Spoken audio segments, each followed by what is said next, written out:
Hi everyone, it's Ashley and I am back with a new video.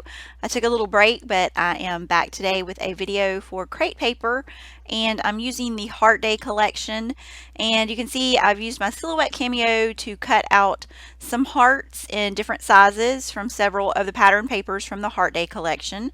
So I went ahead and did that, and I'm just peeling those off. I cut the paper strips at 2 inches by 12 inches just so I could go ahead and get all of these hearts cut, because I'm going to create a layered heart look on my layout. And I have a background paper there, which I actually change out for the background because I just thought the bright pink polka dots covered up too much of the hearts, so I did change that out. So what I'm doing now is just going in and getting those different sized hearts and just adding a little bit of adhesive to the center, so I can layer those together. And you can see I'm kind of bending them, and that just adds some dimension to the hearts. So I'm going to do another one here, just so you can get the idea of it, and just put that little bit of adhesive so you can flip those edges up. I'm actually going to stitch through these so they'll be really secure on my layout.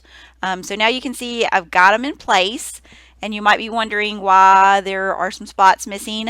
That's because I'm going to use one of the larger heart shapes that I had left over, and I'm going to take it and trace it in those empty spaces, and then I'm going to add some hand stitching so I have a variety of hearts on the page. So once I get all of these down, then I'm going to take that heart there, and I'm just going to go into those spaces that are empty and use a pencil to trace that heart. You may be able to see it.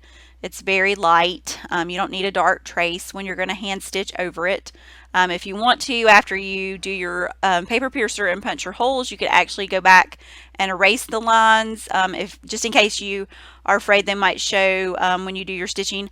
Usually I don't erase my lines because I don't like the eraser little shavings that come from it, and they usually end up getting stuck in any rogue adhesive that I have on my layout or somewhere on my photo. So I usually just leave mine. Every once in a while, if I'm using maybe a white thread, I will, but if I'm using a darker color, I usually don't worry about it. So you can see that I punched some of my holes, and now I'm just using some embroidery floss. When I stitch like this on my layout, I always like to divide that embroidery floss. There's 6 strands, so I usually always divide mine into 3 strands. I just like that thinner look on the layout. It's a little bit easier to get through the holes if you're not using the full 6 strands. And then you also kind of are saving on your embroidery floss. So you can see that I have all of mine pretty much done here. And so now I'm kind of going in and getting some of the Heart Day embellishments that I want to add.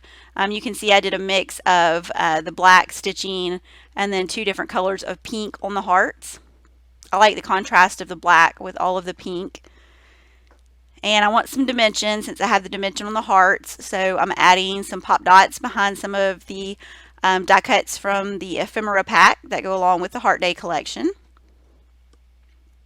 I really like that little XO. I wish there were maybe like 10 of those in the ephemera pack. They're really cute. But there is a paper that has that same pattern, so if you wanted to recreate that look, you could cut on your Cameo or your Cricut machine and cut that out with an XO and get that same look if you wanted some extra pieces of those for die cuts.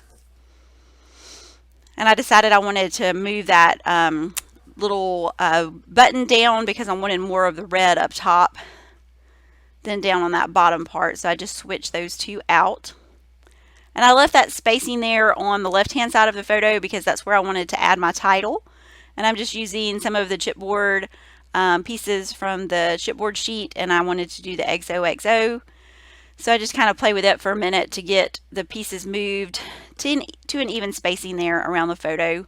And I felt like my O was too far up, so I just went back and pulled that up to move it a little bit. I like to layer, and so I usually like to choose things like the ephemera, the stickers, the chipboard, any of the puffy stickers. So I just used a sticker and one of the die cuts right there and used my tiny attacher to add a little bit more dimension with a staple there. I like to have the stickers around my photo, so I just added another one of those there at the top. And seeing what else I want to use. I like to fill in spaces if I have something like open hearts or open circles. I always like to fill those in with embellishments just to add some interest to the layout. and just fill those spots in. And that way you can use up a lot of your embellishments for a collection. So I'm just checking around, see if there's anything else I want to use. And I love the little hearts with the faces, and I had some for the puffy stickers, so I added some of the regular stickers too. And that's pretty much finishing it. Add a couple of things here at the end that you can see. Here's the full layout and some close-ups. So I hope you enjoyed today's video, and I'll see you next time. Thanks.